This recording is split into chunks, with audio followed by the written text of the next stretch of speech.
General Mark Milley, former chairman of the Joint Chiefs. At 4:23 a.m. on February 8, 2025, Russian missiles killed 47 American soldiers at a NATO base in Poland. Article 5 was automatically triggered for the first time in NATO's 76-year history. We were officially at war with Russia. I had 6 hours to brief President Biden on nuclear war plans that could end civilization in 90 minutes. The attack that would trigger World War III came without warning during what appeared to be a routine morning at Forward Operating Base, Krakow, 30 miles from the Ukrainian border. The 47 American soldiers who died were part of the 82nd Airborne Division, deployed to Poland as part of NATO's Enhanced Forward Presence mission. They were eating breakfast in the base mess hall when 6 Russian Iskander missiles struck with precision that indicated months of planning and intelligence gathering. The intelligence briefing I received at 4:31 a.m. was the most horrifying document in NATO's history. The Russian strike wasn't an accident, a mistake, or an escalation gone wrong. Intercepted communications confirmed that President Putin had personally authorized the attack on American personnel, knowing it would trigger Article 5 and formally place NATO at war with Russia. Putin had deliberately started World War III. The scale of the attack revealed the extent of Russian preparation for this moment. The 6 Iskander missiles that killed American soldiers were part of a coordinated barrage of 47 missiles, targeting NATO installations across Eastern Europe. Polish military bases, Romanian airfields, and Estonian command centers were simultaneously struck in what Russian military doctrine called decapitation attacks designed to cripple NATO's ability to respond effectively to Russian aggression. The immediate response from NATO headquarters was automatic and irreversible. Article 5 of the North Atlantic Treaty states that an attack on one member is an attack on all members. At 4:45 a.m., NATO Secretary General activated Article 5 for the first time since the alliance's creation in 1949. 31 nations were now legally obligated to go to war with Russia. President Biden's reaction when I called him at 4:47 a.m. was the most chilling conversation of my military career. General, his voice was steady, but I could hear the weight of history in his words. Are you telling me that Putin just started World War III?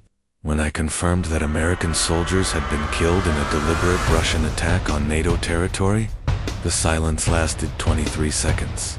Then, I want all options on my desk in 6 hours. Everything from limited response to full nuclear exchange. The National Security Council emergency meeting that convened at 6 a.m. was unlike anything in American history.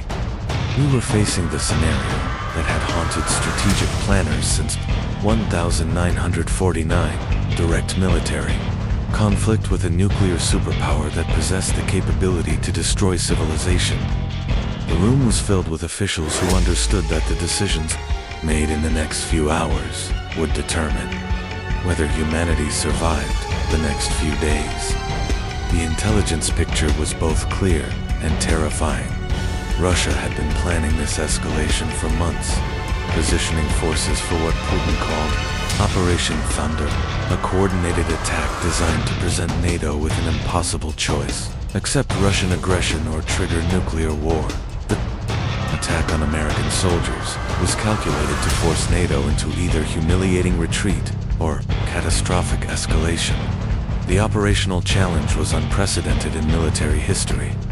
NATO was legally obligated to respond to the Russian attack. But any meaningful military response against Russian forces carried the risk of nuclear escalation. Russia possessed over 6,000 nuclear warheads, many of them positioned for immediate launch against NATO targets. Putin had essentially pointed a nuclear gun at civilization while attacking American soldiers.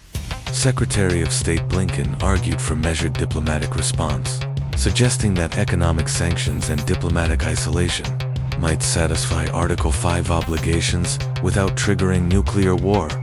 CIA Director Burns presented intelligence showing that Putin had made this decision personally and was prepared for nuclear escalation if NATO responded militarily.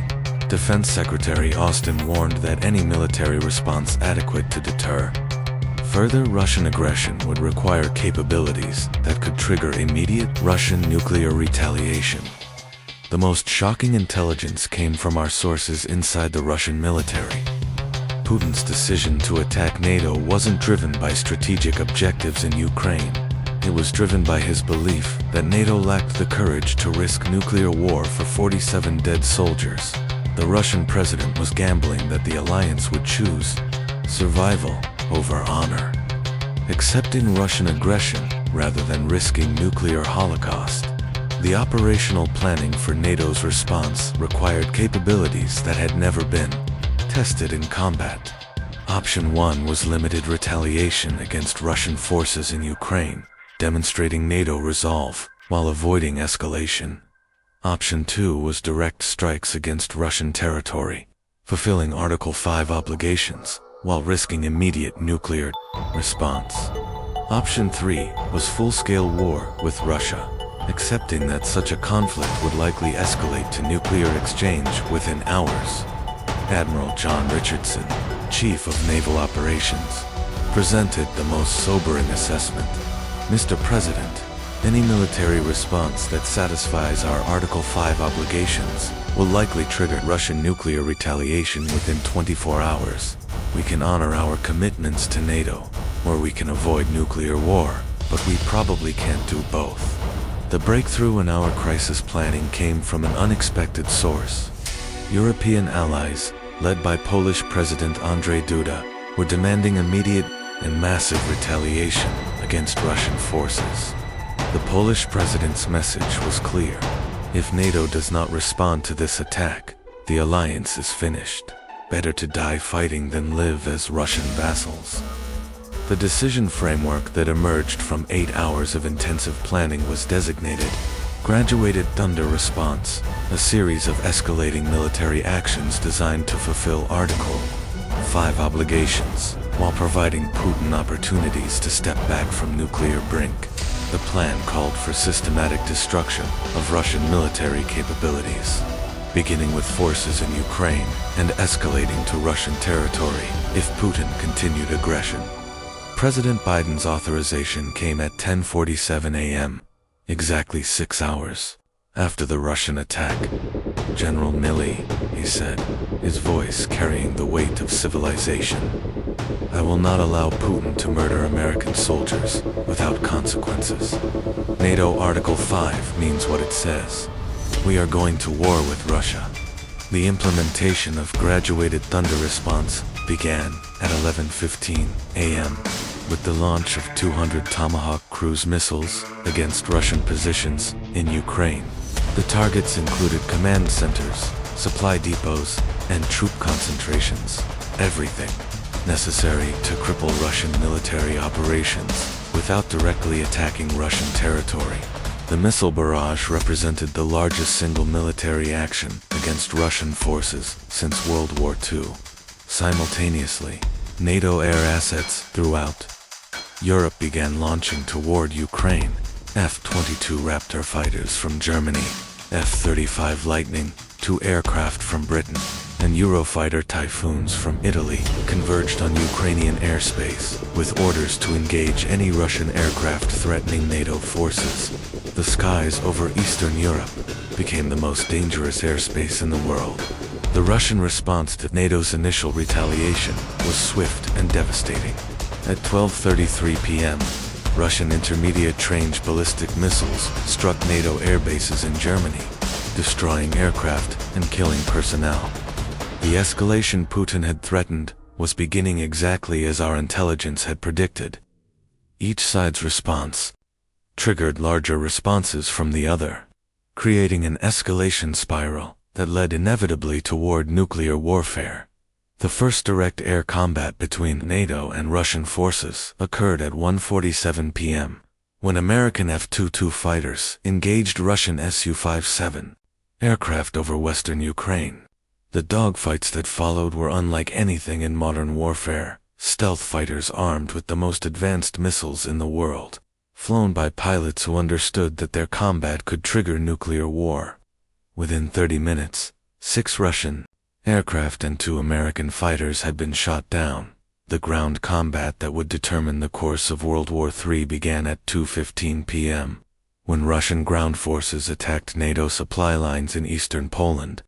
The 173rd Airborne Brigade, reinforced by Polish mechanized units, engaged Russian armored divisions in the largest tank battle in Europe since World War II. The combat was fierce and decisive. NATO forces demonstrated superior training and equipment, but Russian forces possessed numerical advantages that threatened to overwhelm Allied defenses. The nuclear dimension of the crisis reached critical point at 3:22 p.m., when Russian President Putin appeared on television to announce that Russia was placing its nuclear forces on maximum alert. NATO has chosen war, Putin declared, staring directly into the camera. Russia is prepared to defend itself with all available means. The statement was diplomatic language for nuclear threat, and everyone understood the implications. President Biden's response to Putin's nuclear threat was immediate and decisive.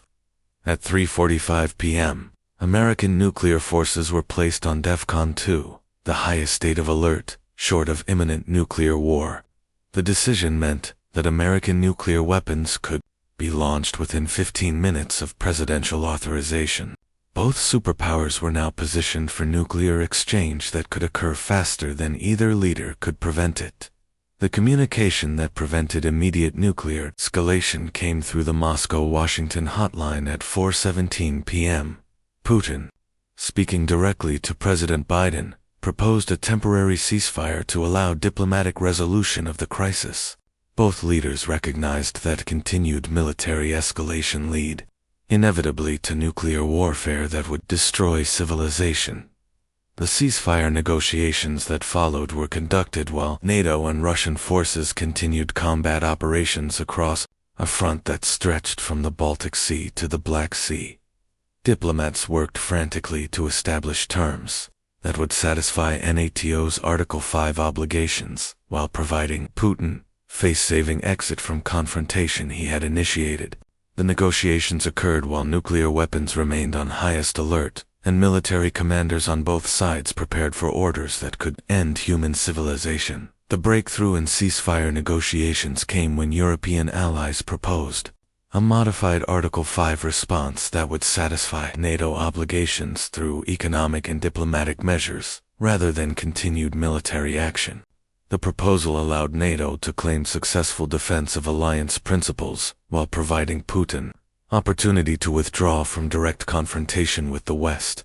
The immediate aftermath of the First NATO-Russia War revealed casualties that shocked both military establishments. Over 800 NATO personnel had been killed or wounded during 8 hours of direct combat with Russian forces.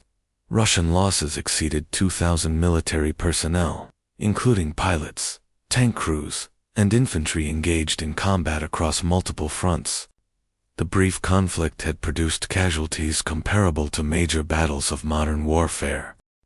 The strategic consequences of the Article 5 crisis extended far beyond immediate military losses. NATO had demonstrated willingness to fight Russia directly, fulfilling alliance commitments that many had questioned. Russia's attack on NATO territory had triggered exactly the response Putin claimed he wanted to avoid, demonstrating the limitations of nuclear threats in deterring alliance solidarity. The intelligence analysis that followed the crisis revealed that both sides had underestimated the other's resolve and capabilities. Russian planners had believed NATO lacked courage for direct confrontation with nuclear power. NATO strategists had not anticipated Putin's willingness to risk nuclear war for tactical advantages in Ukraine. The technological lessons learned from direct NATO-Russia combat influenced military planning for both sides. The effectiveness of NATO air power, the vulnerability of Russian armored formations to precision weapons, and the speed at which conventional conflicts could escalate to nuclear dimensions all required fundamental revisions to military doctrine. The diplomatic revolution that followed the crisis led to new agreements designed to prevent similar confrontations. Both NATO and Russia recognized that direct military conflict between nuclear powers was too dangerous to be acceptable policy option. The crisis had demonstrated that Article 5 meant exactly what it said, but also that such commitments carried risks that threatened human survival. The regional impact of the NATO-Russia crisis affected every nation in Europe. Countries that had questioned alliance solidarity now understood that NATO would fight to defend its members. Nations that had assumed nuclear threats would deter Western response learned that democratic values were worth defending even against existential risks. The economic consequences of 8 hours of NATO-Russia combat were immediate and global. Stock markets crashed, energy prices spiked, and international trade disrupted as investors recognized how quickly superpower confrontation could escalate to nuclear war. The crisis demonstrated that modern warfare between major powers would have economic consequences affecting every nation on Earth. The psychological impact on military personnel who participated in direct combat with Russian forces was profound and lasting. Pilots who had engaged in dogfights while nuclear weapons remained on highest alert experienced forms of combat stress unknown in previous conflicts. Tank crews who had fought Russian armor while knowing nuclear escalation was possible required specialized psychological support. The alliance solidarity demonstrated during the crisis strengthened NATO in ways that decades of peacetime cooperation had not achieved. The willingness of 31 nations to risk nuclear war for 47 dead American soldiers proved that the alliance meant more than diplomatic convenience. NATO had been tested by fire and emerged stronger than ever. The Russian military lessons learned from direct combat with NATO forces were equally significant. Putin's assumption that nuclear threats would deter Western response had been proven wrong. Russian forces had discovered that NATO training, equipment, and coordination were superior to their own capabilities. The war, Putin started to demonstrate Russian strength, had revealed Russian weakness. Closing reflection, the Article 5 crisis taught us that in an age of nuclear weapons, alliance commitments carry risks that previous generations could never have imagined. NATO's willingness to risk nuclear war for 47 American soldiers demonstrated that democratic values and alliance solidarity remain worth defending, even against existential threats. The courage of NATO military personnel who engaged Russian forces while nuclear weapons remained on highest alert represents the finest traditions of alliance service. They fought not for conquest but for principle, proving that freedom is worth defending even when such defense risks civilization itself. Viewer engagement. If this fictional story revealed something you didn't know about NATO Article 5 and nuclear escalation risks, make sure to subscribe for more classified military revelations about the decisions that could determine human survival. I want to hear your thoughts on 2 critical questions. Question 1. Do you think NATO was right to risk nuclear war to respond to the Russian attack? Or should the alliance have accepted the aggression to avoid global catastrophe? Question 2. If you were in my position as chairman of the Joint Chiefs, would you have recommended full military response, knowing it could trigger nuclear war, or would you have advised accepting Russian aggression to preserve civilization? Drop your answers in the comments below. I read every response, and your insights help shape future stories about the impossible decisions that military leaders face when defending freedom. Requires risking everything. Remember, these are the kinds of classified crises that happen when nuclear powers directly confront each other. The real decisions that protect democratic values often involve risks that most people cannot comprehend. Stay vigilant, stay informed, and never forget that freedom's survival depends on people willing to honor commitments, even when honoring them might end the world.